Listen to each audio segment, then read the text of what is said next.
আজ পীঠস্থানে দাঁড়িয়ে আছি। আজ নেতাজি দেশগৌরব সুভাষচন্দ্রের 125তম জন্মদিন আমরা শ্রদ্ধা নিবেদন করতে এসেছি। আমরা এখন জাতীয় পতাকা উত্তোলনের মাধ্যমে মাতৃবন্দনা করে তার যে আজকে আলোচনা সভা আরম্ভ করব। আমাদের মধ্যে উপস্থিত হয়েছেন স্বামী প্রাণানন্দ রামকৃষ্ণ মিশন সহ প্রতিষ্ঠান, উপস্থিত শক্তিপ্রসাদ মিত্র, নিবেদিতা চিয়া রামকৃষ্ণ মিশন ইনস্ট্রাক্টর কালচার, উপস্থিত হয়েছেন মাননীয় বিচারপতি সম্পতি চক্রবর্তী, আমাদের পৌরমাতা এবং সেবাশ্রম সমিত পারমিতা চট্টোপাধ্যায় এবং বিশ্বজিৎ গঙ্গোপাধ্যায়, ট্রাস্টি শ্রী অরবিন্দ ভবন, এবং আমাদের আজকে ভার্চুয়াল অবস্থা আমাদের প্রাণীন সেবাশ্রমের পতাকা উত্তোলন হচ্ছে। প্রাণীন বললাম, সেবাশ্রমের প্রাণ হচ্ছে বালকরা। আজ এই অবস্থার মধ্যে আমাদের আশ্রমে বালক সংখ্যা 2 জন মাত্র। আশা করি অল্প কিছুদিনের মধ্যেই আবার শিশুদের কলরবের সেবাশ্রম পূর্ণ হয়ে উঠবে। তাই আপনাকে জাতীয় পতাকা উত্তোলন করবার জন্য স্বামী প্রাণানন্দকে অনুরোধ করছি, সেক্রেটারি রামকৃষ্ণ মিশন প্রতিষ্ঠান তরফে। এই তোমরা তিন সব তোমরা চলে এসো। বন্দে মাতরম, বন্দে মাতরম, বন্দে মাতরম, বন্দে মাতরম, বন্দে মাতরম, বন্দে মাতরম। জয় গুরু সুভাষ, জয় গুরু দেশবন্ধু।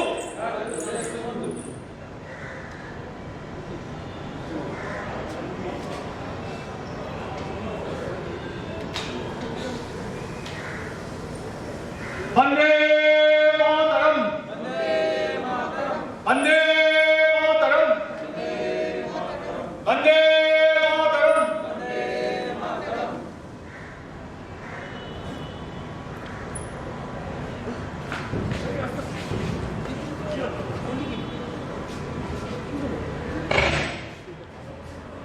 কতগুলি গেল নাকি ইত্যাদি অনেক জায়গায় নিয়ে আছে, উনি এসছেন। আমি উনি চলে যাচ্ছেন। উনি ক্যালকাটা ব্যক্তিগতভাবে এসছেন, ক্যালকাটা কর্পোরেশনের তরফ থেকে আজকে শ্রদ্ধা করে মতন করে এসছেন। একটাই কথা বলি, এই পুণ্যতিথিতে প্রত্যেক বছরই আমি এখানে আসি, এবং যেটা সব থেকে ভালো লাগে সেটা হচ্ছে মানে গর্বিত বোধ করি যে এই এমন একটা ইনস্টিটিউশন আমার ওয়ার্ডের মধ্যেই আছে, এবং আমি তার সঙ্গে ওতপ্রোতভাবে জড়িয়ে আছি। শুভেন্দুবাবুরা আমাকে ডাকে, আমি যেটি কমিটি আছে সেখানেও আছি। সকলে মিলে একটা সুন্দর একটা আমাদের সুভাষচন্দ্রের যে বক্তব্য সেটা যে আমরা ছোটদের মধ্যে পৌঁছে দিই, সেই জন্য সবসময় আমরা সচেতন। এবং আমরা আজকে খুব আমার ইমোশনাল লাগছে, 125তম, তাই জন্য কথাটা ঠিক করে বলতে পারছি না।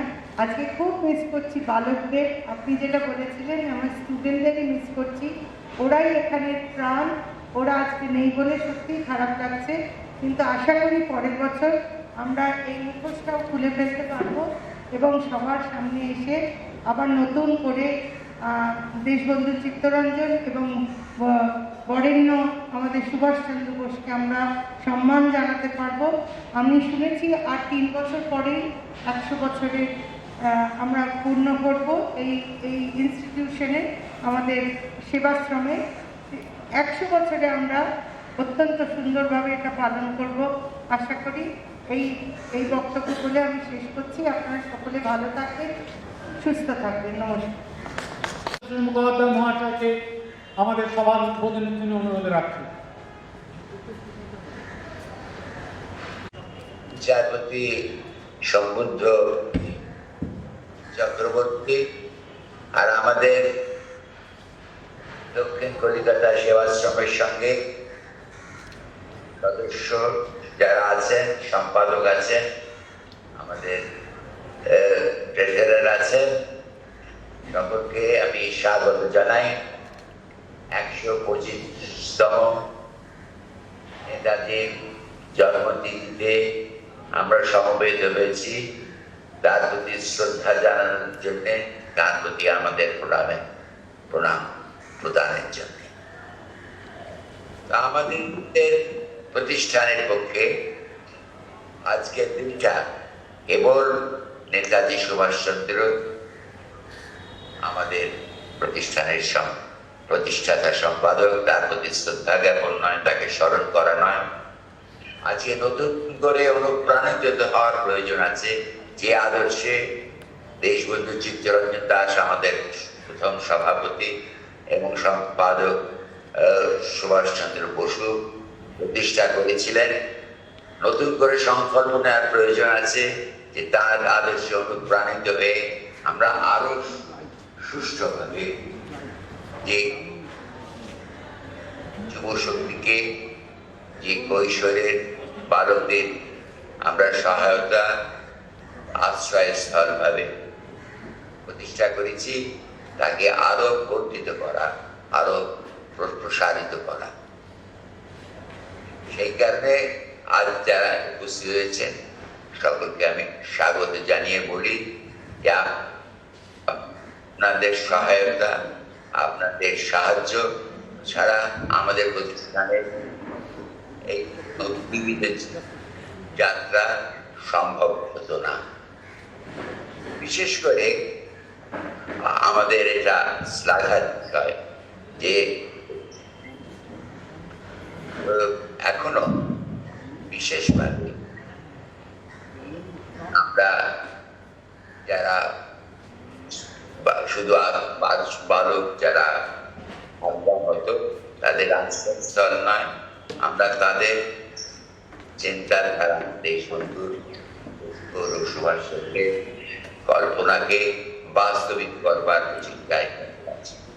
হয়তো যতটা আমাদের ইচ্ছা সবসময় ততই, তবে আমরা চিত্তে স্মরণ করি যে আমাদের পক্ষে এই প্রতিষ্ঠান এখনো অত্যন্ত নিষ্ঠার সঙ্গে তাদের আদর্শ যাতে বাস্তব হয় তার প্রচেষ্টা করছি আজকে।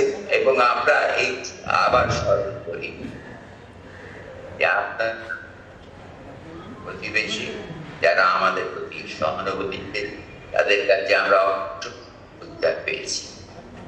এবং তারই একজন আমাদের দাদা লীনা চৌধুরী আমাদের যে বাড়িটি বাবুপুরে আশুতোষ মুখার্জি রোডে দান করেছিলেন, সেইটির সুষ্ঠুভাবে গ্রহণ করবার জন্য আজকে একটি বিশেষ ঘোষণা আমি আনন্দের সঙ্গে করি যে লীনা চৌধুরীর প্রদত্ত বাড়ি সেবাশ্রম দেশবন্ধুর 100-150 বৎসরে জন্মে দেশবন্ধু সুভাষচন্দ্রের 125তম বর্ষে উদযাপনের অংশ হিসেবে সেই বাড়িতে সেবাশ্রমে দ্বিতীয় ইউনিট শুরু করবার আমি প্রস্তাব করছি। সুভাষচন্দ্র যে কারিগরি শিক্ষার কথা বারবার বলেছেন, তার প্রদর্শিত পথে এই নতুন ইউনিটে কারিগরি শিক্ষার প্রদানের জন্য আমরা অর্পণ করছি। আমি আপনাদের এই কারণে চাই সহানুভূতি, চাই সক্রিয় সাহায্য। কেবলমাত্র আমরা তাকে স্মরণ করব না, সুভাষচন্দ্রকে, দেশবন্ধুকে, আমরা তার যে স্বপ্ন, তরুণের স্বপ্ন করব, আজকে আমরা তাকে সফলভাবে রূপায়িত করবই আমার প্রচেষ্টা। রাত যারা উপস্থিত হয়েছেন তাদের সকল হয় হুল্লো ছাড়া ফুকারি ডাকিছে সবে নাহি পায় সারা, মিথ্যা ডাকা ডাকে তবু মানে না পরাণ, তুমি যে মনের মাঝে সদা বিদ্যমান। সে বুঝি আর নাহি হেরি তোমারে, তবু মন বলে ভেসে যায় কল্পনার সাগরে। থাকিত সুভাষ যদি এই সময় আধার ঘুচায় পথে, দেখাতো নিশ্চয়।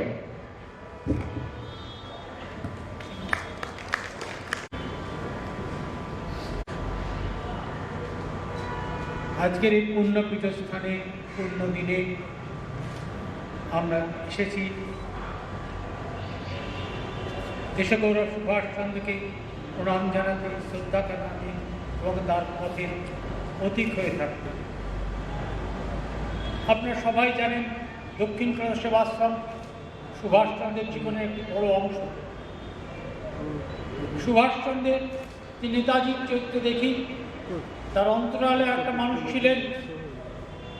সেই সুভাষচন্দ্র কি জন্যে জীবনের এত রকম দুঃখ বরণ করেছেন।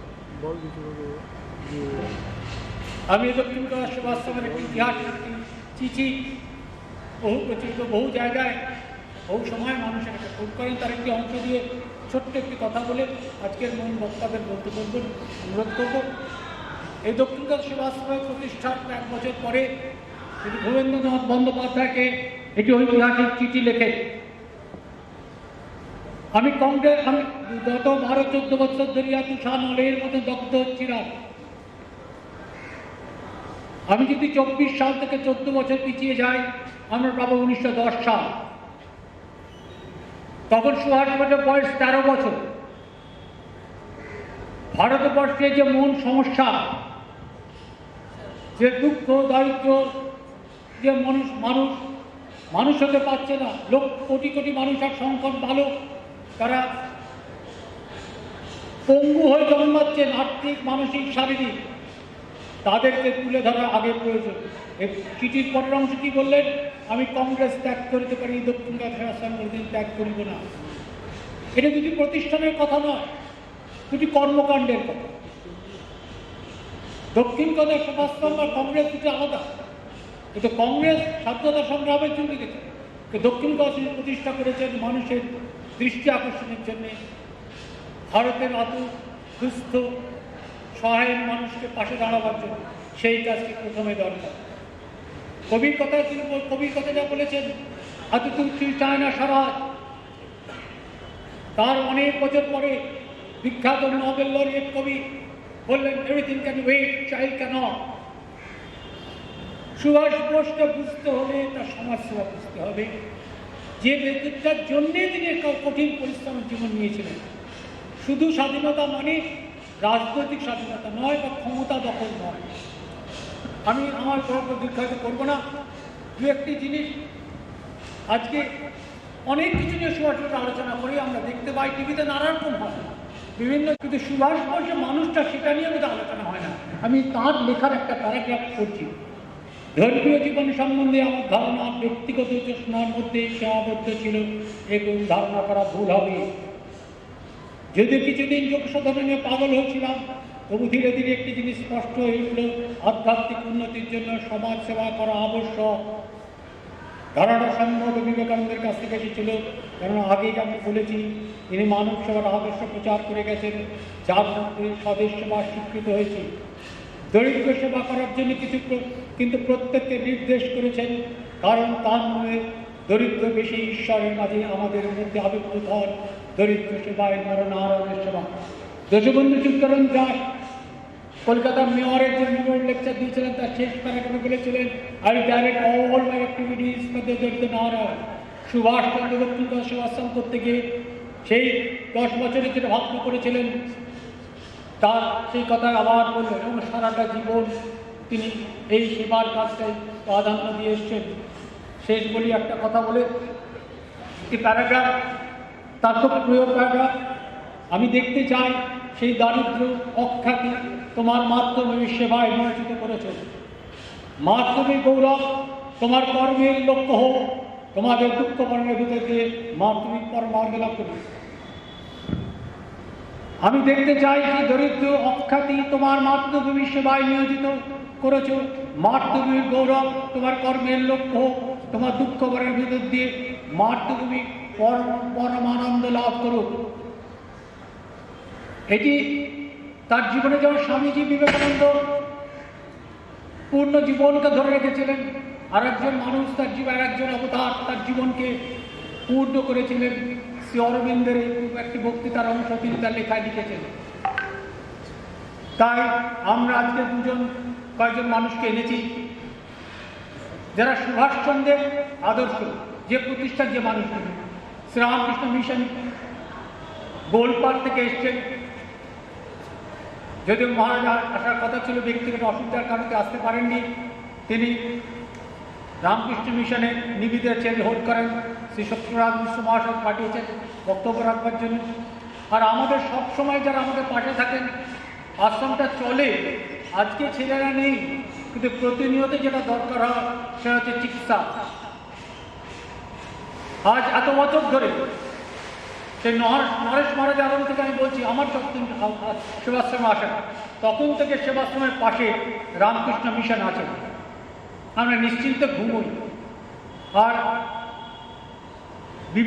নেতাজি বললেই বিবেকানন্দ আসবে। তারা এসছেন, তাদের কাছে শুনবো।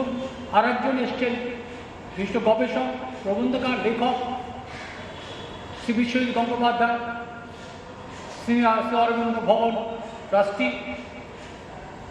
আমি তাদের অনুরোধ করছি তাদের যে বন্ধু সঙ্গে। আর এসছেন আমাদের মাননীয় বিচারপতি, আমাদের সদস্য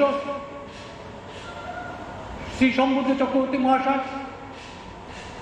এদের সকলকে আমাদের ক্ষুদ্র পরিসর কিছু বলবার জন্য করছি। যেহেতু আমরা ভার্চুয়ালি করছি, আমরা বেশি লোকজনকে আনতে আসেনি।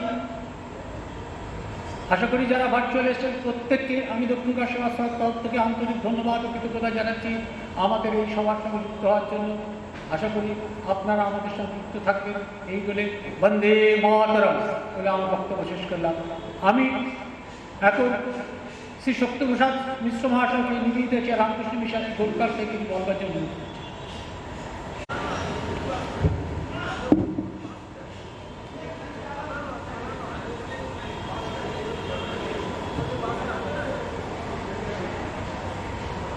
জয়তু নেতাজি। আজ নয়নের মণি আমাদের বিরাট গর্বের নেতাজি সুভাষচন্দ্র বোসের 125তম জন্মদিন। তার প্রতি বিশেষ শ্রদ্ধা জ্ঞাপনের দিন এবং শ্রদ্ধা জ্ঞাপনের দিন স্বয়ং নেতাজি প্রতিষ্ঠিত দক্ষিণ কলকাতা সেবাশ্রমে আসতে পেরে আমি রোমাঞ্চিত বোধ করছি।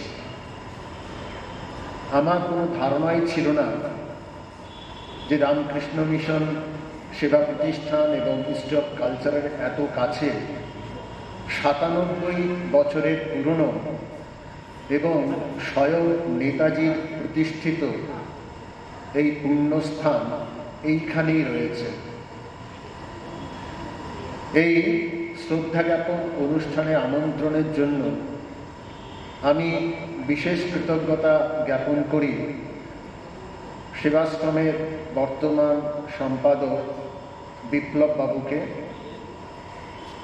উপস্থিত রয়েছেন শ্রীমৎ স্বামী প্রাণরূপানন্দজি মহারাজ, তাকে আমি প্রণাম জানাই।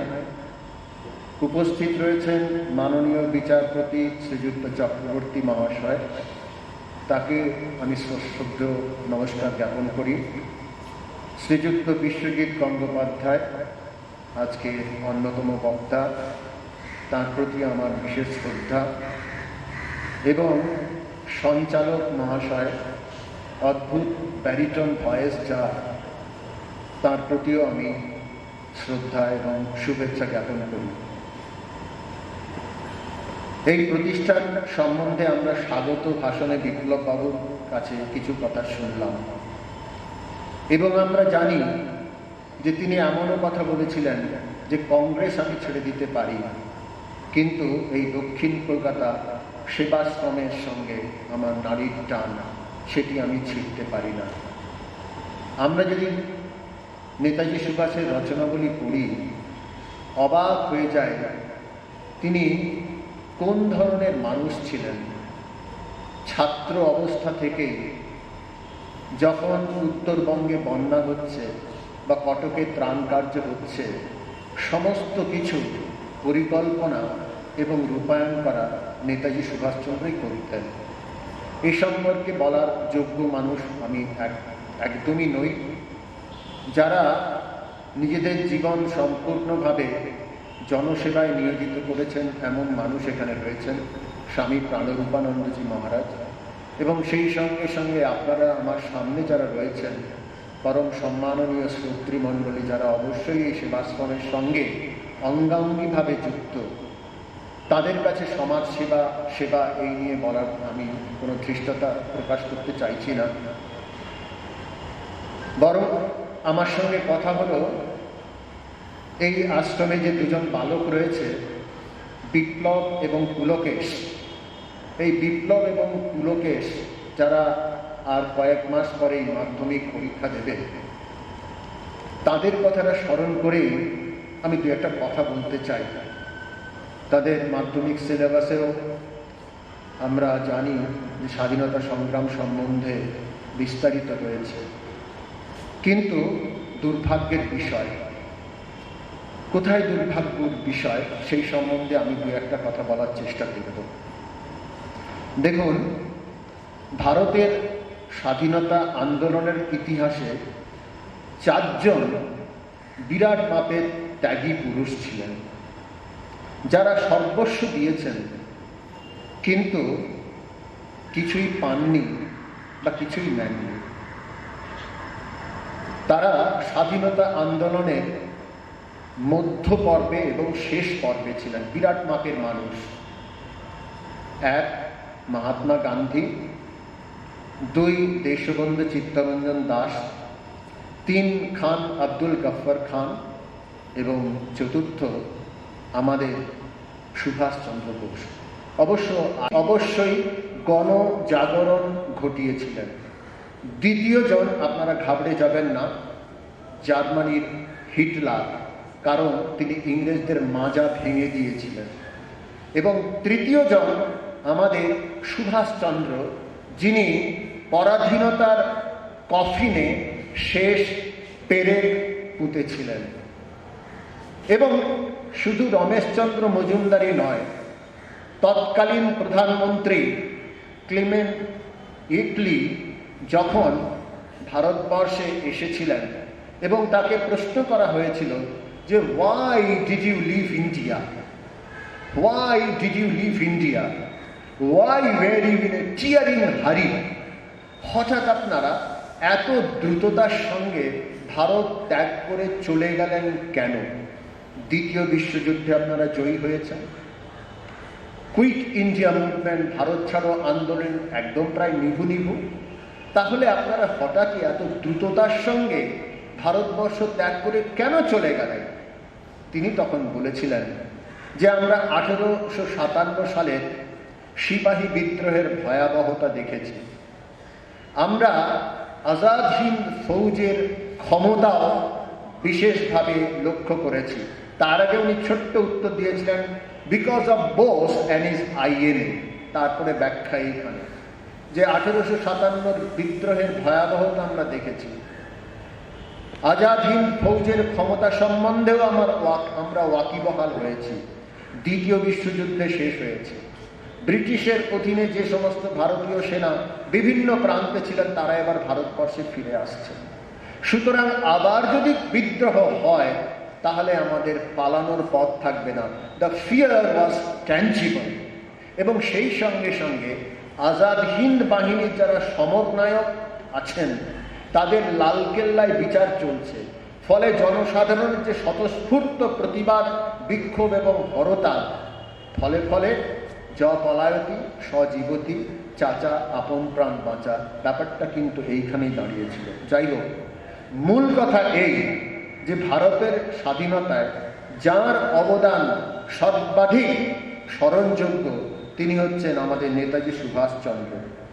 নানা ভাষাভাষী, নানা ধর্মবিশ্বাসী ভারতীয়দের তিনি এক পতাকা তলে, এক রণাঙ্গনে সম্মিলিত করেছিলেন এবং যে কোনো রকম ধর্মান্ধতা, যে কোনো রকম সংকীর্ণতার বিরুদ্ধে তিনি যেভাবে সবাইকে একসাথে একত্রিত করেছিলেন, এরকম কিন্তু উদাহরণ সারা বিশ্বে বোধহয় পাওয়া যাবে না। এবং তার চির অনুকরণীয়, গতকাল ছিল, আজ আছে এবং আগামীকালও আছে। আমি আরেকটা ছোট্ট কথা, বিপ্লব এবং পুলকেশ, তোমাদের কথাটা ভেবেই আমি আমার বিষয়টা একটু পরিবর্তন করেছি। দেখো, নেতাজি এই নাম, সেটি ভারত পাকিস্তানের বেড়াও কিন্তু ভেঙে দেয়, অন্তত একবার দিয়েছিল। আমি শুধু সেই ঘটনাটি বলে আমি বিদায় নেব। তোমরা, আমি বিপ্লব এবং পুলকেশকে বলছি, তোমরা 1971-এর ভারত পাকিস্তানের যুদ্ধের কথাটা জানো।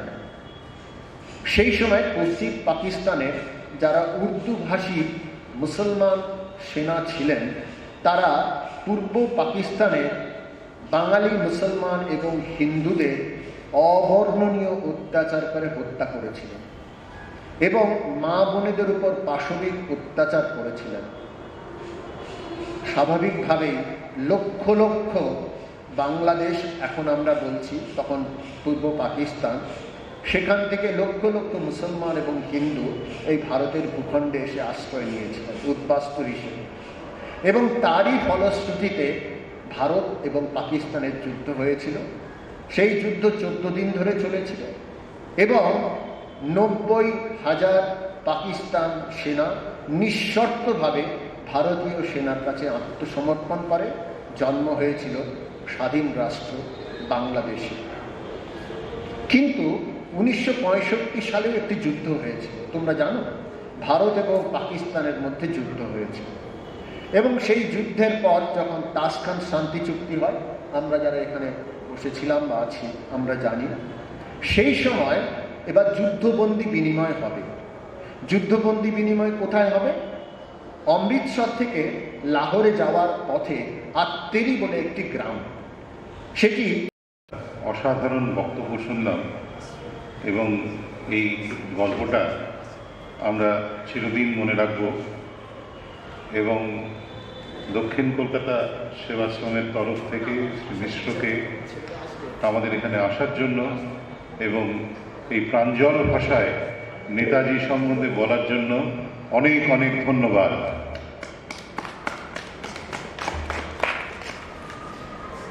এবারে আমি বিচারপতি সমৃদ্ধ চক্রবর্তীকে দু একটি কথা বলে নেতাজিকে শ্রদ্ধা জ্ঞাপন করার জন্য অনুরোধ করছি।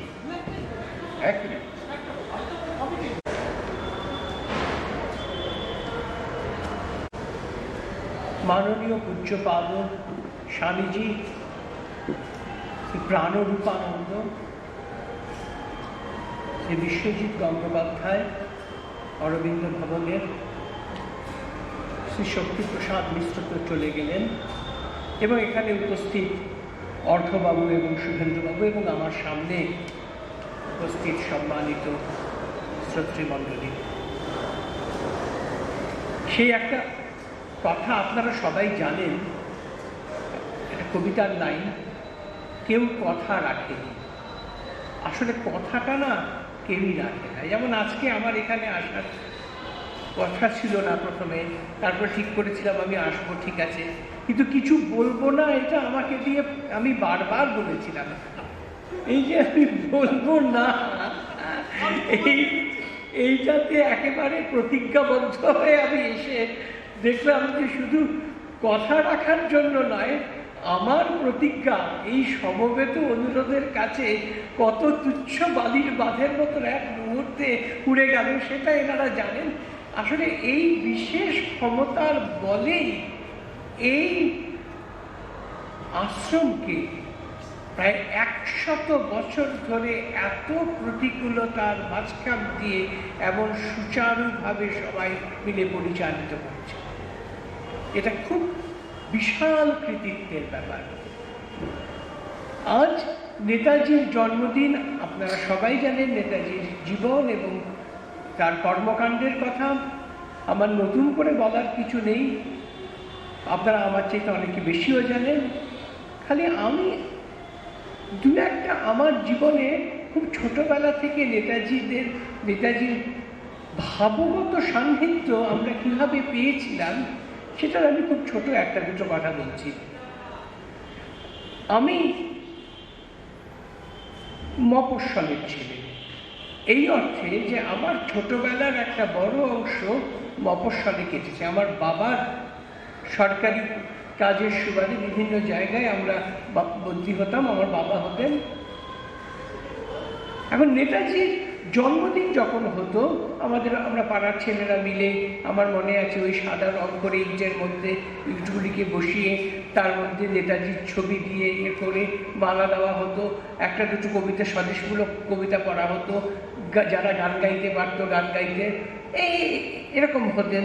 একজন বয়স্ক ব্যক্তি এসে কিছু কথা বলে চলে যেতেন, স্কুলেও তাই হতো। কিন্তু আমার একদিনের ঘটনা মনে আছে যেটা আমাকে একটুখানি বিশেষভাবে নাড়া দিয়েছিল।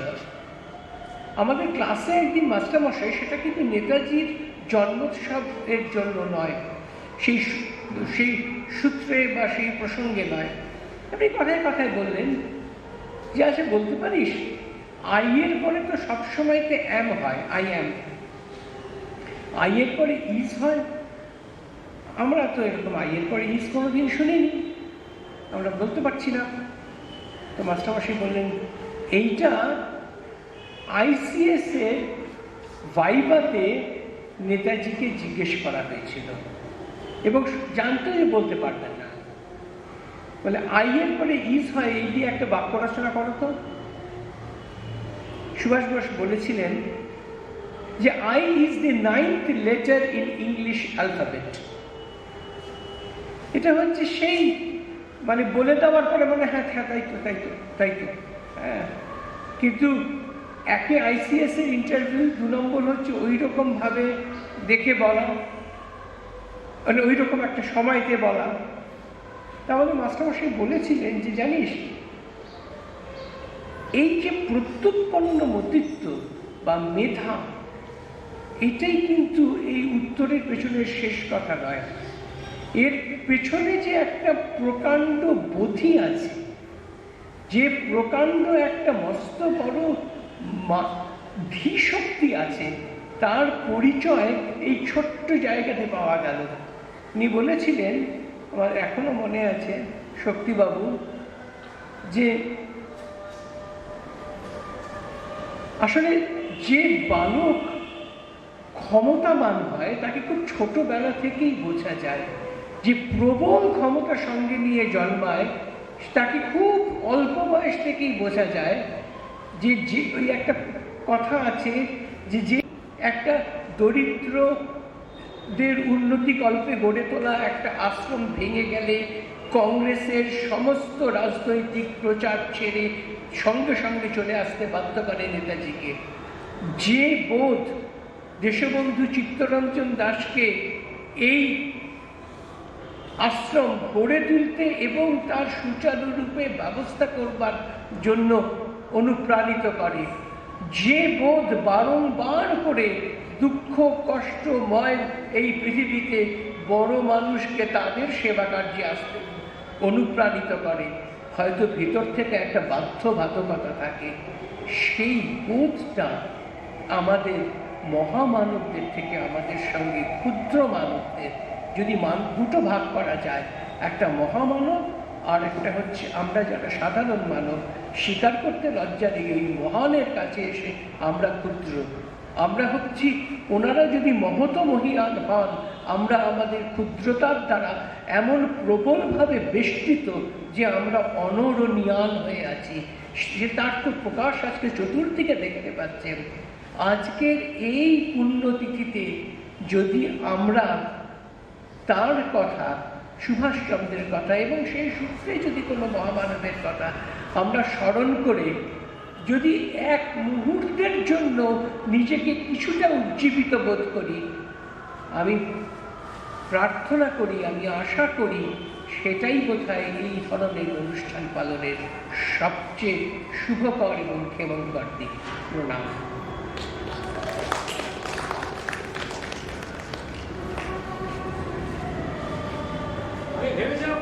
বুদ্ধ চক্রবর্তী মহাশয়কে। এবারে আমাদের সামনে বক্তব্য রাখবেন শ্রী বিশ্বজিৎ গঙ্গোপাধ্যায়। সকলকে নমস্কার, পূজিত স্বামীজিকে প্রণাম জানাই। মাননীয় বিচারপতিকে আমার সশ্রদ্ধ নমস্কার জানাই। আর আমাদের সেবাশ্রমের যারা উপস্থিত আছেন তাদেরকেও আমার আন্তরিক কৃতজ্ঞতা নমস্কার জানাই।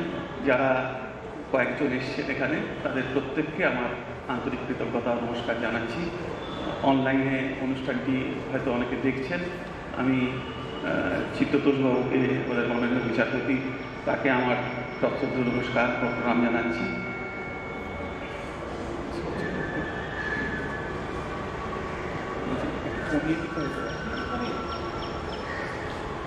আজকে নেতাজির জন্মদিনের অনুষ্ঠানে আপনারা এর মধ্যেই দুজন অত্যন্ত সুবক্তার ভাষণ শুনেছেন। সুতরাং আমার সেই বিষয়ে খুব এগিয়ে নিয়ে যাওয়ার নেই। আমি সুবিধুর সঙ্গে কথা বলেছিলাম, দু একটি অন্য কথা বলবো যেটা নেতাজিকে নিয়ে সাধারণত সেই ধরনের নেতাজির মানুষ, নেতাজি সামাজিক মানুষ নেতাজি, তার দু একটি কথা যারা লিখে গেছে তাদের থেকে আমি একটু আপনাদের পড়েও শোনাবো। তার আগে যেটা বলবার সেটা হচ্ছে যে এই সেবাশ্রমটি এমন একটি জায়গায় যে এর একটা আলাদা মূল্য আছে। নেতাজি এই সেবাশ্রম চিত্তরঞ্জনের সঙ্গে প্রতিষ্ঠা করেছিলেন। একবার একটু ভেবে দেখুন যে এই জায়গাটি কীরকম।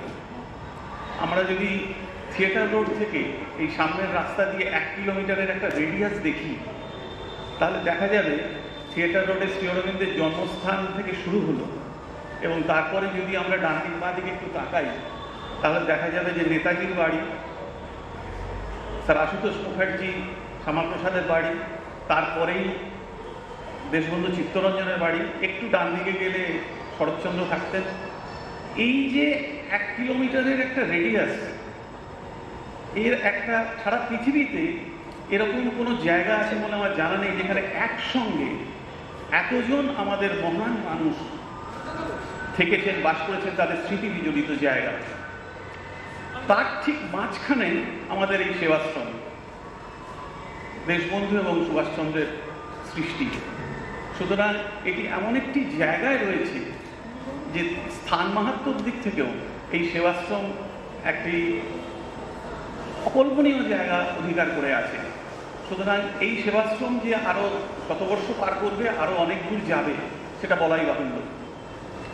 আমি নেতাজির যেটা এক্ষুনি বলছিলাম যে নেতাজির একটু সামাজিকভাবে আপনারা দেখুন যে নেতাজি যখন এটা খুললেন, দেশবন্ধুর সঙ্গে সেবাশ্রম প্রতিষ্ঠা করলেন, তখন কিন্তু রামকৃষ্ণ মিশন পুরোদমে কাজ চলছে, সেবার কাজই চলছে, মঠ মিশনের দিকটা তখন পুরোপুরি শুরু হয়েছে। তা সত্ত্বেও কিন্তু তার মনের মধ্যে একটা অন্যরকম বাসনা ছিল সেবার।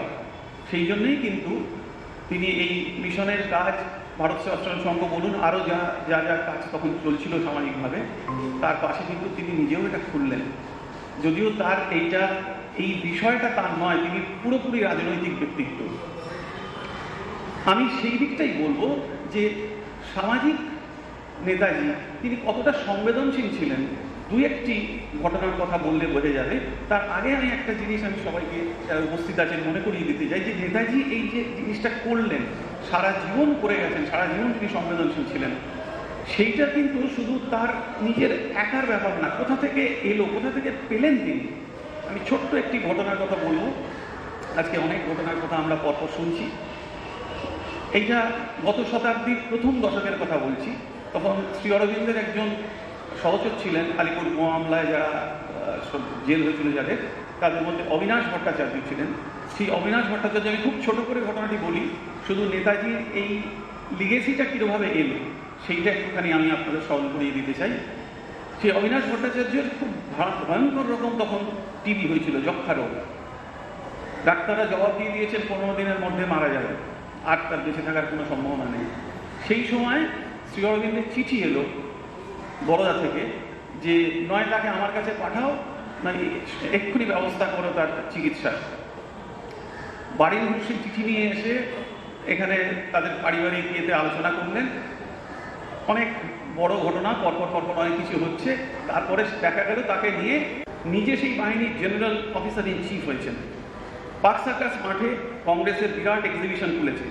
সারা রাত্রি জেগে স্বেচ্ছাসেবকরা সামরিক পোশাকে এক্সিবিশনের মণ্ডপকে সামরিক পদ্ধতিতে পাহারা দিচ্ছেন। সুভাষচন্দ্র সেইভাবেই স্বেচ্ছাসেবকদের শিক্ষা দিয়েছিলেন। সেবার দুরন্ত শীত, মাঝরাতে উঠল হাওয়া, সেই খালি জায়গায় টহল দিতে দিতে একদল স্বেচ্ছাসেবক বাহিনী শীতে ভেঙে পড়ল। জাতির স্বভাব অনুযায়ী তারা ঠিক করলো এই নিশুতি রাত, জনপ্রাণী কোথাও নেই, কিছু শুকনো কাঠ জোগাড় করে আগুন জ্বালা যায়। কে দেখছে? আগুন তৈরি হলো, আগুনকে ঘিরে সৈনিকরা আরাম করে বসলো। দূরে কোথাও ঘড়িতে রাত 2টো বাজল। বাইরে চূর্ণ বরফের মতো হাওয়া বইছে। এরকম চুপ করে বসে থাকা যায় কাহাতো? একজন সৈনিকের পোশাকের ভেতর থেকে জোড়া তাস ছিল। তাস দেখে তারা উল্লাসে চিৎকার করে উঠল। আগুন পোয়াতে পোয়াতে তারা তাস খেলা শুরু করলো। 2 ডায়মন্ডস, 2 হার্টস, 2 নো ট্রান্স। এমন সময় সেই নিশুতি রাতের বুকে একজোড়া ভারী বুটের শব্দ ছন্দতাল বজায় রেখে এগিয়ে আসে। এমন শীতের রাতে নিদ্রাহীন কে ঘুরে বেড়ায়? শব্দ কাছে এগিয়ে আসে। তাঁবুর মাঠ থেকে বেরিয়ে আসেন জিওসি সুভাষচন্দ্র। অ্যাটেনশন! সৈনিকেরা উঠে দাঁড়ায়, আপনা থেকেই পায়ে পায়ে ঠোকা লেগে যায়। এক দৃষ্টিতে তাদের দিকে তীক্ষ্ণ দৃষ্টিতে চেয়ে থাকতে থাকতে একান্ত ব্যথিত কণ্ঠে তিনি বললেন, আজ তোমরা যে অপরাধ করেছ, দেশ যদি স্বাধীন হতো তোমাদের কোর্ট মার্শালের হুকুম দিতাম। সৈনিকের পোশাক সকালে খুলে ফেলতে। গম্ভীরভাবে সামরিক ছন্দে পা ফেলে সেই শীতাক্ত অন্ধকারে সুভাষচন্দ্র মিলিয়ে গেলেন। দেশ আজ স্বাধীন হয়েছে, অর্থাৎ বেপরোয়াভাবে অপরাধ করবার স্বাধীনতা আমরা পেয়েছি। শাস্তিদাতা কোথায়? দেশ আজ কয়েকখানা হোক তা কেউ চায় না, কিন্তু তার জায়গায় সারা দেশটা একটা সার্বজনীন মামার বাড়ি হয়ে উঠবে, এটা কেমন কথা? এটা নীরেন্দ্রকৃষ্ণ চট্টোপাধ্যায়ের থেকে লেখা থেকে তার স্মৃতিচারণা, সেইখান থেকে আমি আপনাদের পড়ে শোনালাম। এই কারণে পড়ে শোনালাম যে নেতাজি আইএনএতে যখন গেলেন তখন তার প্রস্তুতি কিন্তু তিনি অনেক আগেই নিয়ে ফেলেছিলেন। এমন নয় যে তিনি গিয়ে ওখানে একটা এরকম একটা বাহিনীর সর্বাধিনায়ক হওয়া, এটা তো সোজা কথা নয়। সুতরাং তার প্রস্তুতিটা ছিল। তিনি হঠকারী একটা সিদ্ধান্ত নিয়ে হঠাৎ করে বাড়ি থেকে বেরিয়ে রাত্রি অন্ধকারে চলে গেলেন দেশ ছেড়ে, এমন নয়। তার প্ল্যানটা আগে থেকেই ছিল। আমি আরেকটি কথা আপনাদের আজকে বলবো বা নিজেও স্মরণ করার চেষ্টা করব। রাজনৈতিক জীবনে নেতাজি সবসময় দেশবন্ধুকে, যতদিন দেশবন্ধু ছিলেন দেশবন্ধুকে পেয়েছেন, কিন্তু তার যে মূল ভূমিকা ভারতের স্বাধীনতায় দীর্ঘ প্রচেষ্টার পর এই যে বাইরে গেলেন, সেইখানে কিন্তু আর একজন ব্যক্তিত্ব তাকে দারুণভাবে সাহায্য করেছেন, যার কথা আমরা খুব একটা আলোচনায় আজকাল আসে না। আমি রাসবিহারী বসুর কথা বলছি। আমি রাসবিহারী বসুর ভাইয়ের একটি গ্রন্থ আছে, সেই গ্রন্থ থেকে আমি সেই সময় ঠিক কী হয়েছিল আমি একটু আপনাদের পাঠ করে শোনাচ্ছি। রাসবিহারী সিঙ্গাপুরে ফিরিয়াই এক ভাষণ দিলেন। তিনি বলিলেন, আমি 2রা জুলাই আপনাদের ভারত হইতে আনিত এক অমূল্য নিধি উপহার দিব। সকলেই রাসবিহারীর মুখের দিকে চাহিলেন। ক্ষণপরে রাসবিহারী সুভাষের আগমন বার্তা জ্ঞাপন করিলেন। 2রা জুলাই 2 বসু সভাস্থলে উপস্থিত হইলেন। জনতা আনন্দ নির্ঘোষের সহিত 2 বসুকে মানল ও অর্ঘদান করিয়া অভিনন্দন করিল। রাসবিহারী সুভাষচন্দ্রকে উপযুক্তভাবে পরিচিত অভিনন্দিত করিয়া পরিশেষে বলিলেন, ভাই সব, আইএনএর জীবনে আজ এক পবিত্র দিন। আজ আইএনএ একসঙ্গে কয়েকটি সোপান সহজে অতিক্রম করিল কেবল সুভাষের আগমনে। আমি মনে করি সুভাষ ব্যতীত আর কোনো যোগ্য ব্যক্তি নাই যিনি আইএনএর দায়িত্ব গ্রহণ করিতে পারেন। তিনি এই দায়িত্ব গ্রহণ করিয়া আমাদের সকলকে ধন্য করিলে আমরা কৃতার্থ হইব। আজ সুভাষচন্দ্রের হস্তে আইএনএর সকল দায়িত্ব তুলিয়া দিয়া আমি অবসর গ্রহণ করিব। আজ হইতে তিনি ভারত মুক্তিযুদ্ধের নেতা। সেই দিন নেতাজি সভাস্থ জনসাধারণকে বলেন, আমাদের আজ হইতে কেবল একমাত্র বাণী হইবে, দিল্লি চলো, দিল্লি চলো। রাসবিহারী বসুকে আমি একটু স্মরণ করার চেষ্টা করলাম, কেননা আইএনএর সুভাষচন্দ্রকে যে গিয়ে আইএনএটি পেলেন, সেটি রাসবিহারী বসু অনেক দিন আগে থেকে তার দীর্ঘদিনের প্রচেষ্টায় আইএনএকে তিনি প্রস্তুত করেছিলেন। যেটা একটা প্রস্তুত বাহিনী তাকে জানা হলো। তখন মা বললেন যে হ্যাঁ, এটাও আমি জানি না। এরপরে বললেন, খুব ভালো করে ছবিটি দেখলেন, দেখে মা বললেন, তাকে যিনি দেখাচ্ছিলেন তিনি বললেন, মা এই সময় জাপানিদের সাহায্যে সুভাষচন্দ্র আন্দামান থেকে ব্রিটিশদের উৎখাত করেন। এই ছবিটি সেই বিজয়ের পর তোলা। মা বললেন, সুভাষচন্দ্রের মধ্যেও দেখছি তার গভীরে প্রজ্বলিত আলো, তার চৈত্যসত্তা উজ্জ্বল আলোয় আলোকিত। হ্যাঁ, আমি স্পষ্ট দেখতে পাচ্ছি। সুভাষচন্দ্রের, আমি আগেই বলেছি যে এই ভূমি, এই কাছাকাছি যে 1 কিলোমিটারের রেডিয়াস, সেই ভূমি যেমন গুরুত্বপূর্ণ, সুভাষচন্দ্রকে যখন আমরা স্মরণ করি তখন কিন্তু শুধু ভারতের নয়, সুভাষচন্দ্রের সমস্ত যুদ্ধটা ছিল, স্বাধীনতার যে যুদ্ধ, সেটা ভারত, পাকিস্তান, বাংলাদেশ, শ্রীলঙ্কা, বার্মা, এই সমস্ত কিছু নিয়ে। যার জন্যে বারে বারে আমি দেখেছি যে সুভাষচন্দ্র শরৎচন্দ্রকে কীভাবে নিয়ে এসছেন। দেশবন্ধু নিয়ে এসেছিলেন, সুভাষচন্দ্র তাকে ছাড়েননি। শরৎচন্দ্রকে নিয়ে তিনি চতুর্দিকে ঘোরাঘুরি করেছেন, সমস্ত দিক থেকে এনে বহু দূরে দূরে তাকে নিয়ে গেছেন।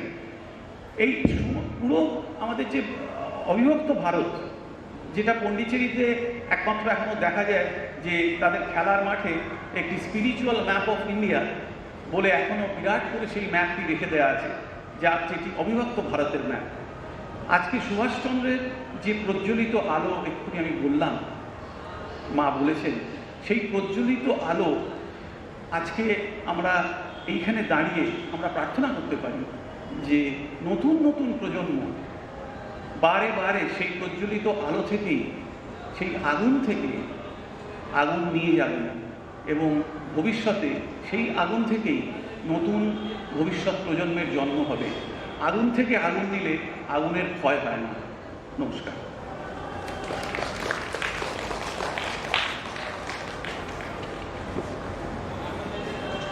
গঙ্গোপাধ্যায় মহাশয়কে অনেক ধন্যবাদ তার সুচিন্তিত বক্তব্য পেশ করার জন্য। আমি এখন আমাদের মধ্যে উপস্থিত শ্রীমতী লোপামুদ্রা ঘোষ, ওনাকে অনুরোধ করছি সংক্ষেপে নেতাজি সম্বন্ধে যদি আমাদের কিছু বলেন। আমার শ্রদ্ধা ও নমস্কার জানাই।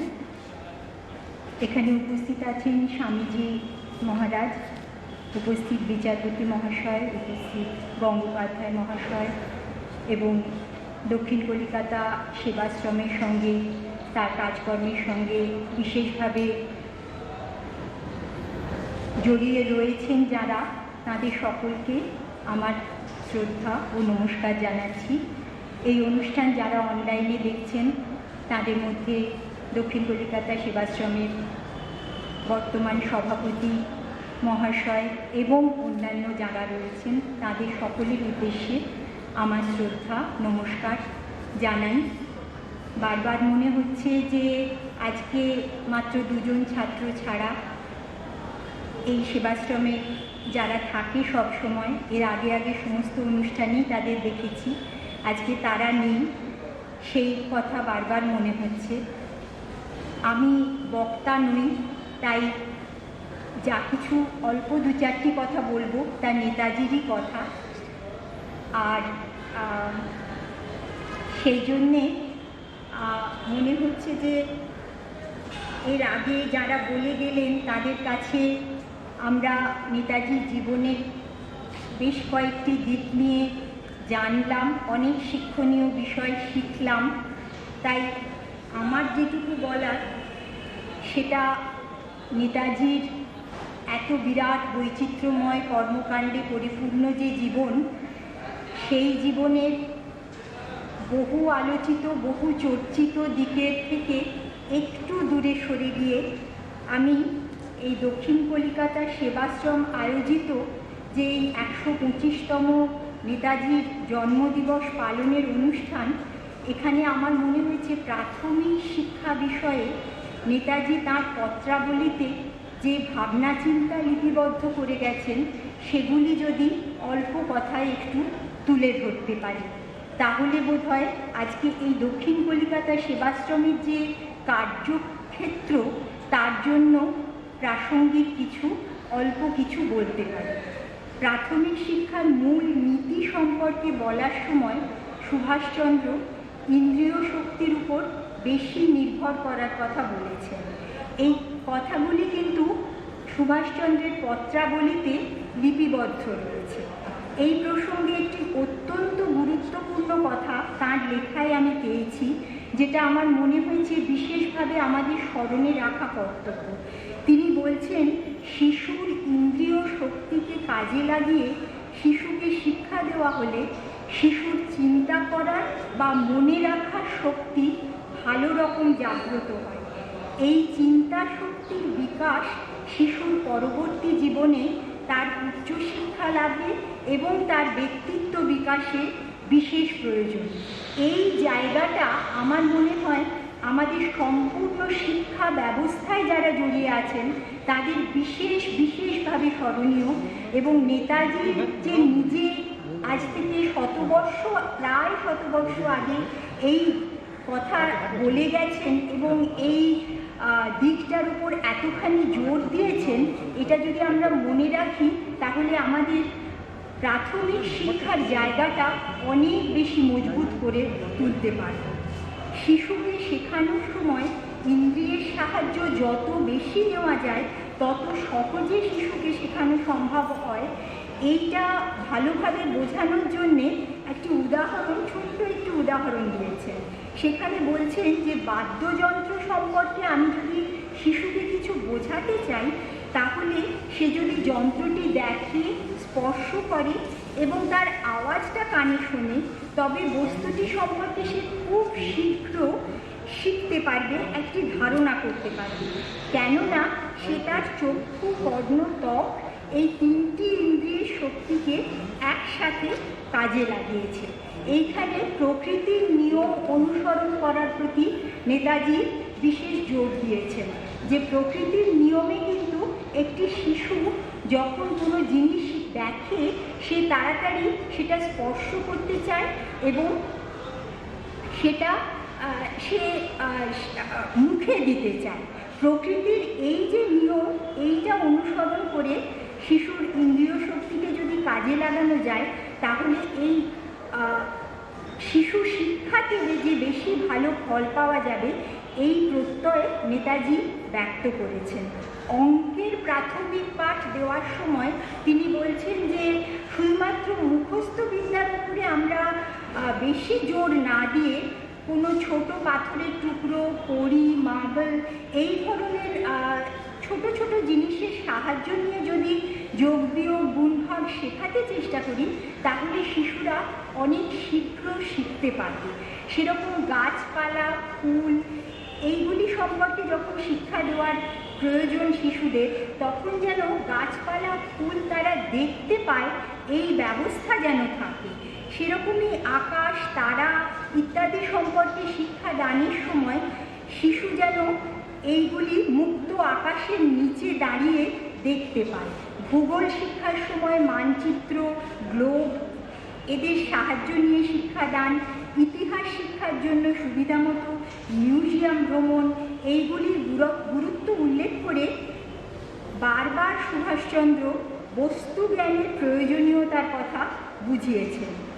বিভিন্ন বিষয়ে পাঠদানের পাশাপাশি শিল্প শিক্ষার ব্যবস্থা যেন থাকে, এই বিষয়টির উপর গুরুত্ব দিয়ে তিনি বলেছেন যে পুতুল তৈরি করা, ছবি আঁকা, রঙের ব্যবহার, সহজ গান শিক্ষা, এই ধরনের 5 রকম জিনিস না শিখে কেবলমাত্র মুখস্থ করে যদি লেখাপড়া শিখতে শুরু করানো হয় তবে সেই লেখাপড়ায় শিশু আনন্দ বা রসাস্বাদন কোনোটাই করতে পারে না এবং তার বুদ্ধি বিকশিত হওয়ার সুযোগ পায় না। তাই জন্য লেখাপড়ার সাথে সাথে আরও কয়েকটি জিনিস শিক্ষা পেলে শিশুর বুদ্ধির বিকাশ আর লেখাপড়ায় আগ্রহ বাড়ার সাথে সাথে আরেকটি জিনিস হয় সৃষ্টির আনন্দ সে উপভোগ করতে পারে। জয় অফ ক্রিয়েশন এই কথাটির উপর বিশেষ জোর দিয়ে নেতাজি বলেছেন যে এই আনন্দ থেকে শিশুরা যেন বঞ্চিত না হয়। মাটিতে বীজ পুঁতে যখন সেই বীজ থেকে একটি গাছের সৃষ্টি হয় বা একটি পুতুল তৈরি করে যখন একটি শিশু নিজের হাতে, তখন সৃষ্টির এই যে আনন্দ, সেই আনন্দ তার ব্যক্তিত্ব বিকাশে সাহায্য করে। এই কথা বলতে গিয়ে তার এটাও মনে হয়েছে যে গল্পের মধ্য দিয়ে যদি আমরা শিশুদের শেখাতে পারি তাহলে এই পাঠ্য বিষয়ের উপর শিশুর অনেক ভালো দখল জন্মায়, তার শিক্ষা অনেক সহজে সে শিখতে পারে, অনেক সুন্দরভাবে সেই শিক্ষা উপলব্ধি করতে পারে। এইভাবে ইন্দ্রিয়গ্রাহ্য বস্তুজ্ঞান, নিজের হাতে কিছু তৈরি করা, লেখাপড়ার পাশাপাশি গান, আঁকা, খেলাধুলা, ব্যায়াম চর্চা, বাগান করার মধ্য দিয়ে প্রাথমিক শিক্ষায় সার্থকতা আনার উপর নেতাজি বারবার জোর দিয়েছেন। সেবাশ্রমে শিশুদের সর্বাঙ্গীন বিকাশের প্রতি তার আন্তরিক আগ্রহ তার লেখায় আমরা অনেক জায়গায় দেখতে পাই। 1925 সালে অনিলচন্দ্র বিশ্বাসকে লেখা পত্রে তিনি জানতে চেয়েছেন সেবাশ্রমের বাড়ির সঙ্গে বাগান করার মতো জমি আছে কিনা। ওই পত্রেই বালকদের কয়জন তাঁতের ও কয়জন সেলাই মেশিনের কাজ শিখছে সে সম্পর্কেও তিনি জানতে চেয়েছেন। আমার সবশেষে আরেকটি বিষয় উল্লেখ করার আছে। প্রাথমিক শিক্ষার 3টি উপাদান নেতাজি উল্লেখ করতে গিয়ে শিক্ষার প্রণালী, শিক্ষার বিষয়বস্তুর আগে প্রথম উল্লেখ করেছেন শিক্ষকের ব্যক্তিত্বের কথা। অন্তরের ভালোবাসা ও সহানুভূতির দ্বারা শিক্ষককে ছাত্রের দৃষ্টি দিয়ে দেখতে হবে। ছাত্রের জায়গায় শিক্ষক নিজেকে কল্পনা করতে পারলে তখনই তিনি ছাত্রের সমস্যাগুলি বুঝে তাকে যথাযথ শিক্ষাদানে সমর্থ হবেন। প্রাথমিক শিক্ষা সম্পর্কে সুভাষচন্দ্রের এই চিন্তাভাবনাগুলির সার্থক রূপায়ণের প্রচেষ্টার মধ্যেই নিহিত রয়েছে তার স্মৃতির উদ্দেশ্যে নিবেদিত দক্ষিণ কলকাতার সেবাশ্রমের শ্রেষ্ঠ শ্রদ্ধার্ঘ। আজ 125তম তার জন্মদিবসে এই বলে আমি তাঁর প্রতি এবং দেশবন্ধু চিত্তরঞ্জন দাসের প্রতি আমার গভীর শ্রদ্ধা। শ্রীমতী লোপামুদ্রা ঘোষ উনি এসেছিলেন আজকে। আমি এখন স্বামীজি, আমি এখানে ছিলাম 1962 সালে রামকৃষ্ণ মিশনের রহরা রামকৃষ্ণ থেকে এখানে এসেছিলাম বিজ্ঞান পড়ব বলে। আমি এখন বিজ্ঞান তখন দিয়ে সেই জন্য এখানে এসেছিলাম। এখানে এসে আমি সত্যি সত্যি আজকে আপনাদের সামনে দাঁড়িয়েছি, আমি নিজে ধন্য মনে করছি। এবং নেতাজি সম্বন্ধে যেসব জিনিস আমি জানতে পেরেছি এখানে, আমি একজন লেফটেন্যান্ট এখানে পেয়েছিলাম, লেফটেন্যান্ট প্রণীত চ্যাটার্জি। আপনারা লেফটেন্যান্ট প্রণীত চ্যাটার্জি নেতাজির যুদ্ধক্ষেত্রে ছিলেন। নেতাজি ওনার চোখে যেরকম দেখেছেন আমাদের সেইভাবে উনি রিফ্লেক্ট করেছেন, কীভাবে উনি দেখেছেন সেই দেখার আমার সুযোগ হয়েছিল। সেই মাস্টারের সে পথ হয়েছে, সেই মাস্টারের কাছ থেকে আমরা অনেক কিছু জেনেছি নেতাজি সম্বন্ধে, যেগুলো বই পাওয়া যায়। আর আরেকজনকে পেয়েছিলাম, তখন ডিএন সেক্রেটারি ছিলেন অমৃতলাল চ্যাটার্জি, উনি এখানে থাকেন। আরেকজন প্রেসিডেন্ট ছিলেন সেই সময় অমরনাথ মুখার্জি। আমি সেই সময়কার ছেলে ছিলাম। তাদের কাছ থেকে এখানে আমি যে সুযোগ পেয়েছিলাম নেতাজি সম্বন্ধে এটাই বলবো, আর কিছু না, যে তিনি দেশ সেবার কাজ করার জন্য, দেশ স্বাধীন করার জন্য যে চিন্তা করেছিলেন, তার সাথে কিন্তু আমাদের মতো দুস্থ গরিব ছেলেদের কথা চিন্তা করেছিলেন যে এদের ফেলে দেওয়া যাবে না, এদের ফেলে দিলে আমার স্বাধীনতা সব নষ্ট হয়ে যাবে, স্বাধীনতার মূল্যই থাকবে না। সেই জন্য এই যে প্রতিষ্ঠান তৈরি করে আমাদের মতো দুস্থ গরিব মানুষদের সেবার এই প্রতিষ্ঠান করেছে। যথার্থ নাম সেবাশ্রম, নামটা যথার্থ রয়েছে, সেই জন্য আমি সকলকে দিয়ে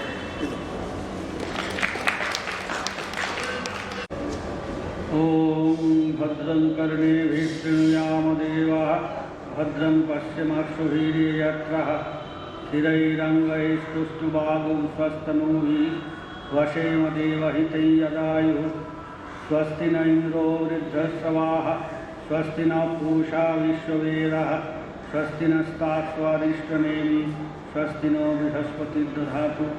ओम शांति शांति शांति। আজকে অত্যন্ত পূর্ণ দিন। আজকের দিনেই আজ থেকে 124 বছর আগে এই পূর্ণভূমি ভারতবর্ষে আবির্ভূত হয়েছিলেন এক মহান ব্যক্তিত্ব, তিনি আমাদের সকলের প্রিয় নেতাজি সুভাষচন্দ্র বসু। আজকে এই পূর্ণ তিথির পূর্ণ দিনে, এই পূর্ণ পবিত্র উৎসবে আমাকে অংশগ্রহণ করার, অংশভাগ হওয়ার সুযোগ করে দেওয়ার জন্য দক্ষিণ কলকাতা সেবাশ্রমের যারা পরিচালকবৃন্দ আছেন তাদের সকলকে আমি আমার আন্তরিক শ্রদ্ধা ও নমস্কার জানাচ্ছি। নমস্কার জানাচ্ছি উপস্থিত বিচারপতি সমৃদ্ধ চক্রবর্তী মহাশয়কে, উপস্থিত শ্রী বিশ্বজিৎ গঙ্গোপাধ্যায় মহাশয়, সম্মুখে উপস্থিত শত্রুবৃন্দ এবং যারা অনলাইনে দেখছেন তাদের সকলকে। সুভাষচন্দ্র তার লেখার মধ্যে এক জায়গায় বলছেন, তখন স্বামীজি অপ্রকট শরীরে নেই, যে আজও যদি স্বামীজি আমার কাছে আসেন আমি তার কাছে প্রণত হব, কারণ তিনি স্বামীজিকে চিনেছিলেন তার বই পড়ে, এবং তার যে স্বামীজি শুধু সর্বত্যাগী সন্ন্যাসী তা তো নন, তিনি দেশপ্রেমিকও বটেন। এবং নিবেদিতা বলছেন যে স্বামীজির কাছে দেশমাতৃকার পূজাই ছিল বড়। বিপ্লবী হেমচন্দ্র ঘোষ তিনি স্বামীজির কাছে গিয়েছিলেন ধর্মের কথা শুনতে, গিয়ে তিরস্কৃত হয়েছিলেন। পরাধীন ভারতবাসী, পরাধীন জাতি ধর্ম কথা শোনার কোনো অধিকার নেই। বলছিলেন যে আগে দেশমাতৃকাকে শৃঙ্খল মুক্ত করো। বলেছিলেন আগামী 50 বছর একমাত্র দেশমাতৃকাই তোমাদের উপাস্য হোক। নেতাজিরও ধ্যানে জ্ঞানে ছিলেন স্বামীজি। তিনি খুব অল্প বয়সেই তার এক আত্মীয়ের গৃহে স্বামীজির একটা বই পান, এবং বইটা পড়তে পড়তে তিনি নিজেকে হারিয়ে ফেলেন এবং তার জীবনের দিশা, ভবিষ্যৎ জীবন সেখানে যেন তিনি খুঁজে পান।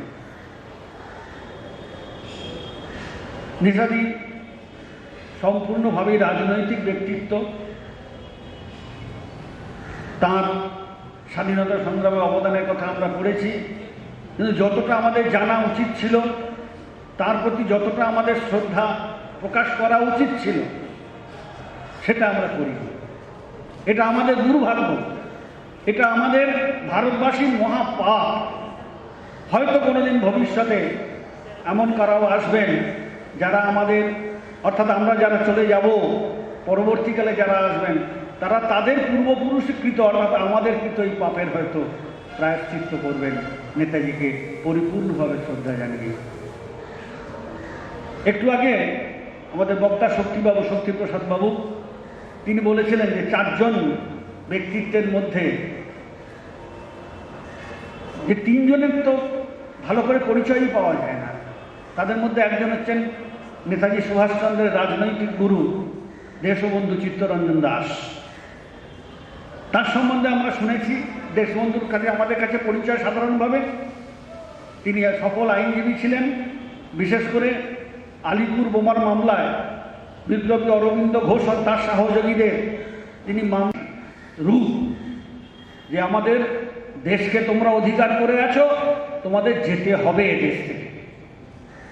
তিনি ভারতবাসীর কাছে আবেদন জানিয়েছিলেন, তোমরা আমাদের রক্ত দাও, আমি তোমাদের স্বাধীনতা দেব।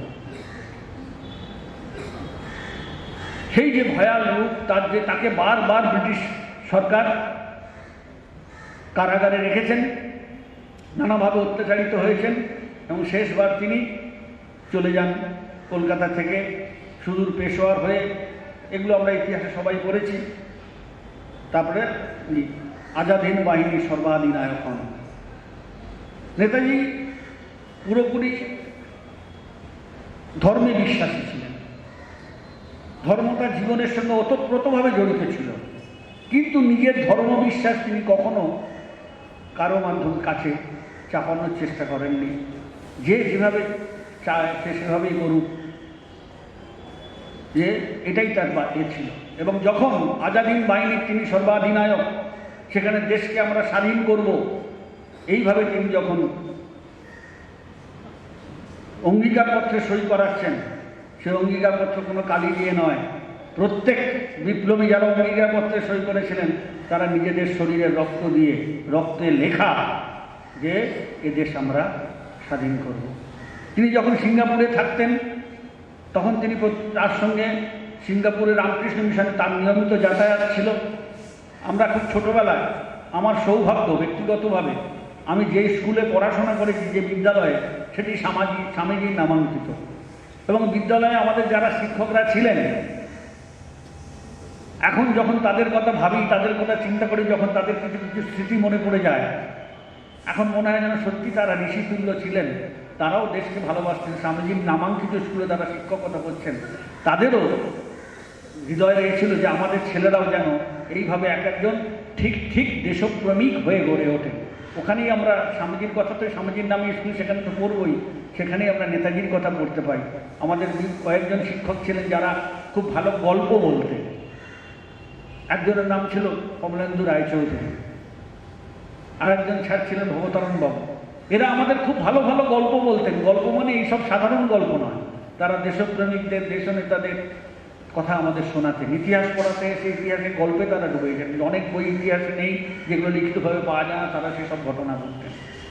যেমন নেতাজির সম্বন্ধে পাওয়া যায় তিনি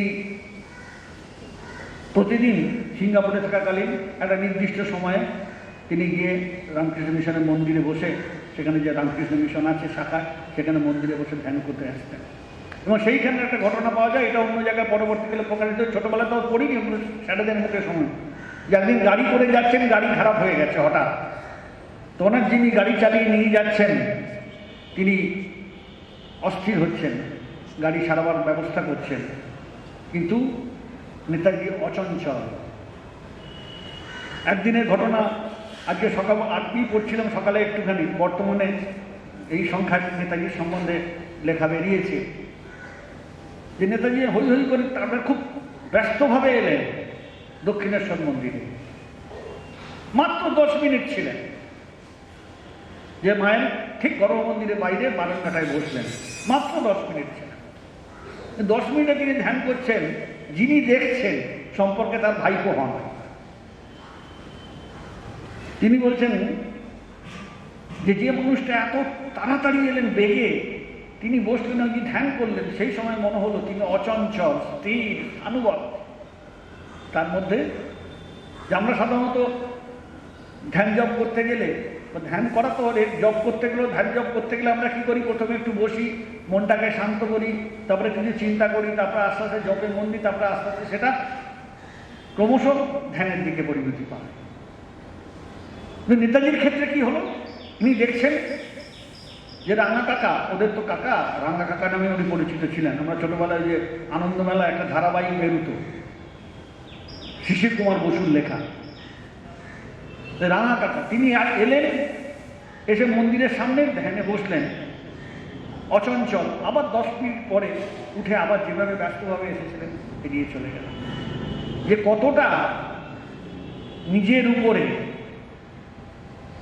নিজের আত্মবিশ্বাস কতটা দৃঢ় হলে একজন ব্যক্তি ব্যস্ত চঞ্চল পায়ে এক জায়গায় এসে সেখানে ছোট্ট পরিসরে আমরা যা পেলাম, তা অন্য দিক থেকে নেতাজিকে বিভিন্নভাবে যা পেলাম, আমার মনে হয় অনেক বড় মিটিং এটা পাওয়া যেত না। যাই হোক, আর দীর্ঘায়িত করবো না। স্যার, আমরা মিটিং শেষ করবো। হ্যাঁ স্যার, আপনি কিছু বলুন। আমি তো বলেছি আর একটু শেষে আমি যারা এসছেন মহারাজকে প্রণাম জানাচ্ছি, বিশেষভাবে জানাচ্ছি। আমি তার আগে আরেকটি বলি, রামকৃষ্ণ মিশন সেবা প্রতিষ্ঠানের সেক্রেটারি মহারাজকে আমার সশ্রদ্ধ প্রণাম জানাচ্ছি। আমি জানি না কাল সন্ধ্যেবেলা, কাল বিকেলবেলা আমি দুপুরবেলা গিয়েছিলাম, মহারাজ 1 মিনিট সময় নেননি কাকে পাঠাবো। একটি ঘটনার জন্য এটা গিয়েছিলাম, আমরা খুব দোদুমরা ছিলাম কী করবো। তা আমি মহারাজকে প্রণাম জানাচ্ছি, সেক্রেটারি মহারাজকে আমার আন্তরিক প্রণাম জানাই, শ্রদ্ধা জানাই। আমরা যেন দেশবন্ধু নেতাজি আদর্শ নিয়ে চলতে পারি, এই বলে আমার বক্তব্য শেষ করলাম। জয় নেতাজি, বন্দে মাতরম।